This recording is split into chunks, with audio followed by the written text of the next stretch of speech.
Күндүн маанилүү жаңылыктар менен тааныштырып бүгүн программасы студияда мен Тимур Владислав. Саламатсыздарбы? Алгач чыгарылыштын кыскача мазмуну менен таанышып алыңыздар. Оғанстандагы кыргыздардын талиптерден качып Тажикстанга өткөнү боюнча маалымат Кыргызстандын көңүл борборунда. Президентти жана Жогорку кеңештин депутаттарын шайлоо жөнүндөгү мыйзам долбоору добуш берүүгө жөнөтүлдү.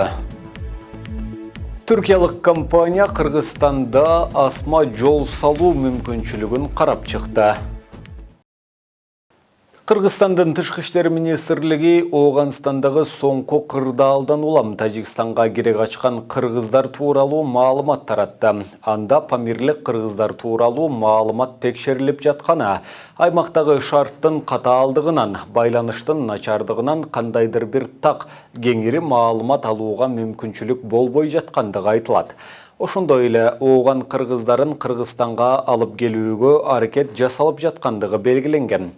Кыргызстандын Тышкы иштер министрлиги ооган кыргыздарына байланыштуу Бириккен Улуттар уюмунун тиешелүү бөлүмдөрүнө кайрылды. Ооган кыргыздарын тажик-кыргыз чек арасынан тоскоолдуксуз өткөрүп коюу өтүнүчү менен Тажикстанга нота жөнөтүлдү деп айтылат маалыматта. Ошондой эле бул маселе президенттин министрлер кабинетинин бөлүмүндө экендиги жазылган. Мунун алдында Тажикстандын чек ара кызматы Оғанстанда жашаган 340тан ашуун этникалык кыргыз талиптерден качып келгенин, жолдо 2 ымыркай чарчап калгандыгын билдирген. Ырнандагы чыры көп шайлоо. Президентти жана Жогорку кеңештин депутаттарын шайлоо жөнүндөгү мыйзам долбоору Жогорку кеңеште биринчи окууда добуш берүүгө жөнөтүлдү. Парламентте документ боюнча 14 июлда башталган талкуу 15 июлда дагы уланды. Бир катар депутаттар шайлоо мыйзамы боюнча долбоор чийки экенин, эгерде бул документ кабыл алынса, Жогорку кеңешке акчалуулар, аймактардагы чоң муштумдар гана келип, жаштар менен аялдарга мүмкүнчүлүк түзүлбөй калаарын айтышты. Ошондой эле 35 депутатты бир мандаттуу округтардан 55-ин партиялык тизме менен шайлоо боюнча сунуш түшүнүксүз экендигин билдирди.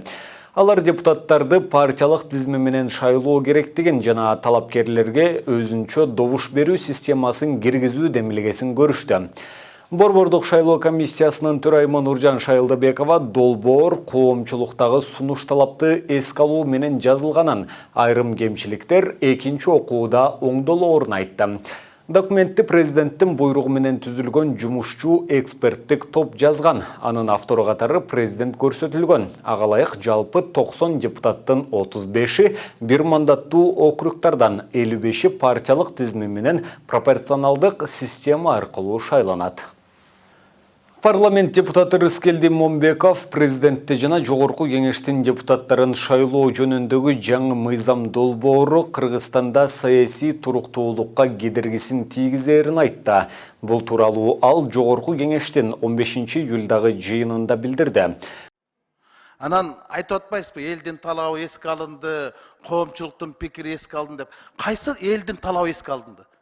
Өткөн 4-октябрдагы шайлоолордо 5-октябрда чыккан элдин, жаштардын 20 миң, 50 миң жаштардын кайсы талабын эске алдыңыз, айтыңызчы.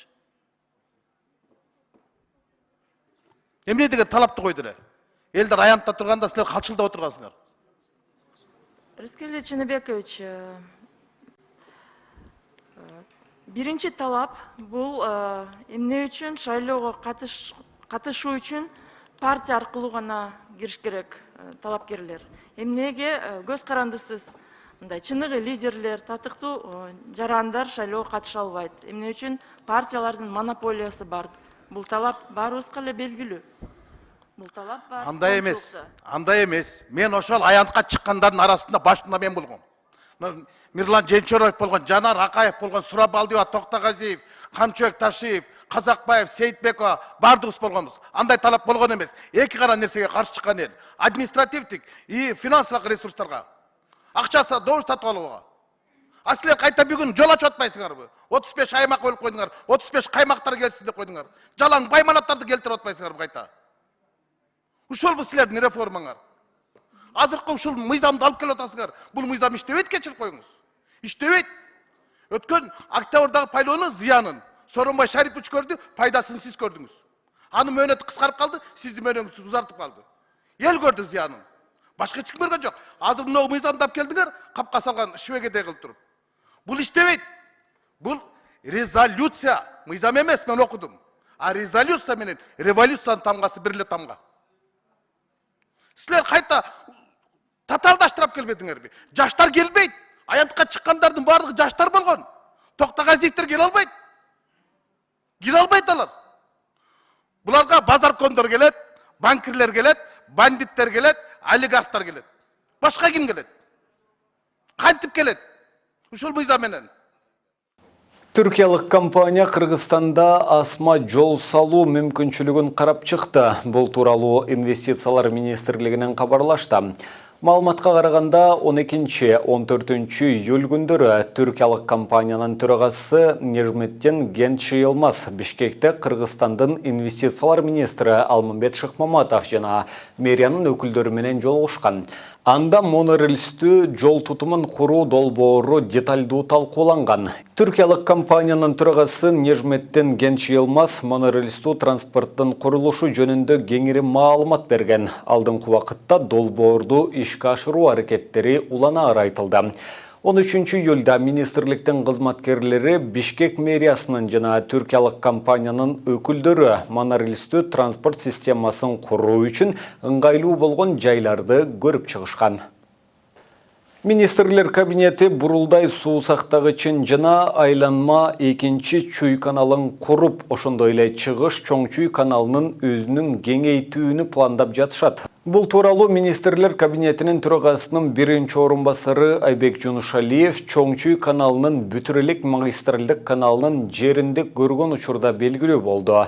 Эми айыл суу чарба жана аймактарды өнүктүрүү министрлиги суу объектилеринин долбоордук сметалык комитеттерин даярдашы керек.